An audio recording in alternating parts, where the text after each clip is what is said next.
Hi guys, welcome to another Kamikaze creation video.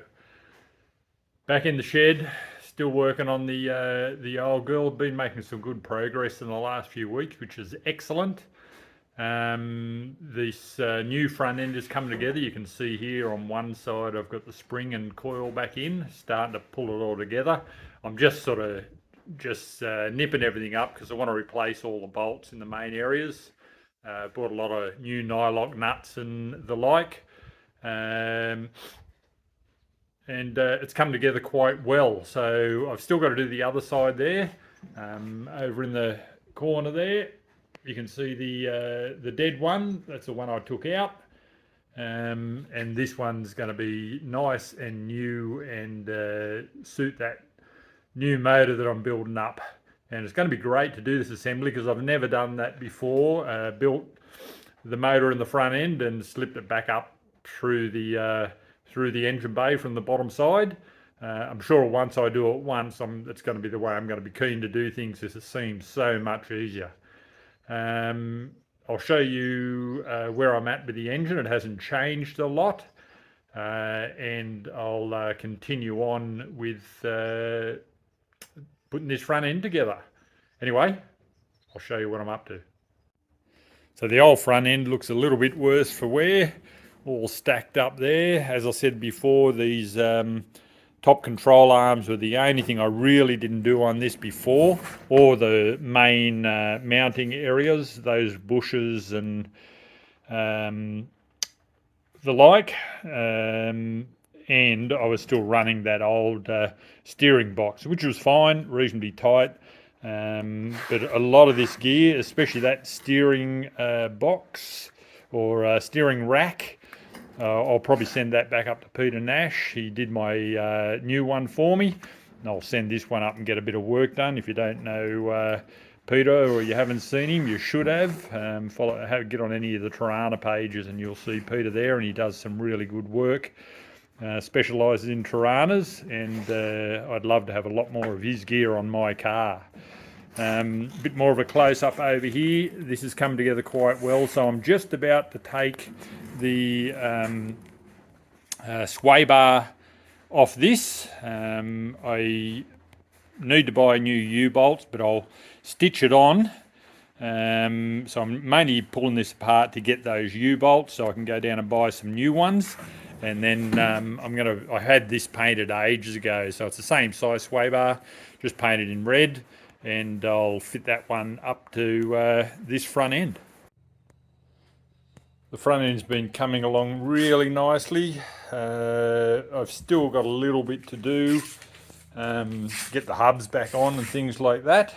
But got to buy a couple of bolts for the engine mounts, and then mounts back to the engine, so the subframe to the engine mounts and engine mounts back to the engine. I also trimmed off, there's a little knob on the end of the steering shaft here, because I'm going to run the double knuckle setup on this instead of the flexible coupling. So I've just taken that off, and there was a mount over here to cover up that flexible coupling that I've taken off and then resprayed the subframe to make it look good again. Got the sway bar hooked up, and she's pretty much ready to do a trial fit back into the car. I'd like to set it up in there, make sure the main support studs all go up in nicely, because I have heard experiences of these that they do actually pull in a little bit, and you've got to jack them out to get them up through these holes. But anyway, we'll see how we go. So the front end is looking really nice.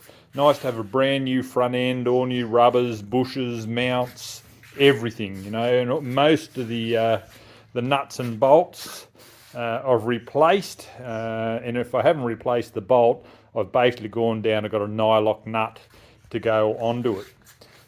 Put my original cut springs back in, the King springs, and the Bilsteins back up in there as well. So it should feel the same, should sit the same as the front end I took out. and she's a bit of a Christmas in the shed, and I'll show you why. So this arrived in a nice big package today, all in that box. The Fully 6 Bathurst edition.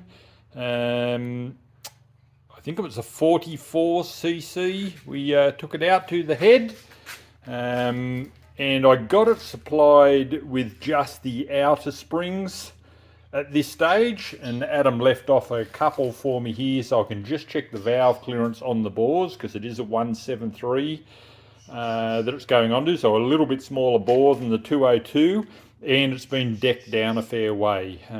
So we're just going to check that height on the valve, or the drop on the valve, to make sure I've got some clearance on the bore. And if I haven't, I need to pull those pistons and crank back out and grind a little bit of clearance on the bore.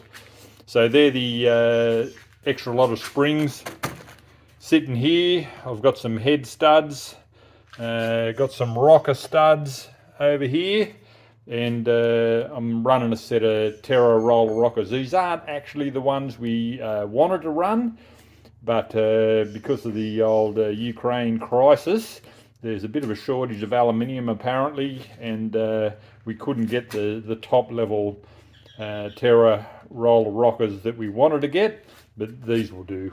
I'm pretty happy with them. Very similar to what I'm running on the Yellow Terra head, the aluminium head that I've got, that it will be running on my 202. So Christmas in the shed, very happy to have all of this come. The head's looking really nice. We'll just roll her up and have a look at the porting on the bottom of it, or the CCing on the chambers. So this is about 44. You can see written on there 44.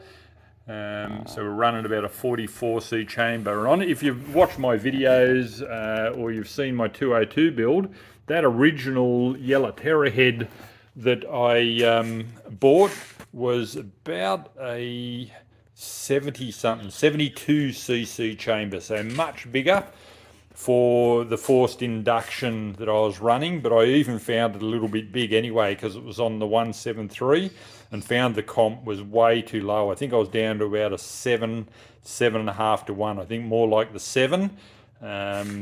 Really low comp on that. It did come up with the boost, but she didn't run real well when it was naturally aspirated, that's for sure. So Christmas in the shed, look, they even supplied me, thank you Head Stud Development. They even supplied me with a nice little pen with their little logo on it. Very happy with that. Another pen for the shed. Thanks Adam and Eddie down there at Head Stud Developments.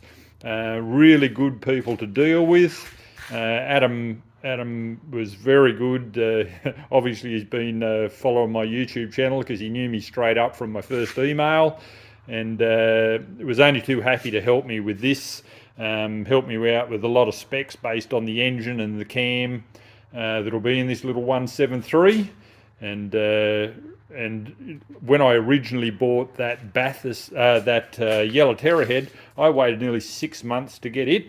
And with these guys, I think it's only been about 2 weeks since we put the order in, and everything's sitting here in the shed.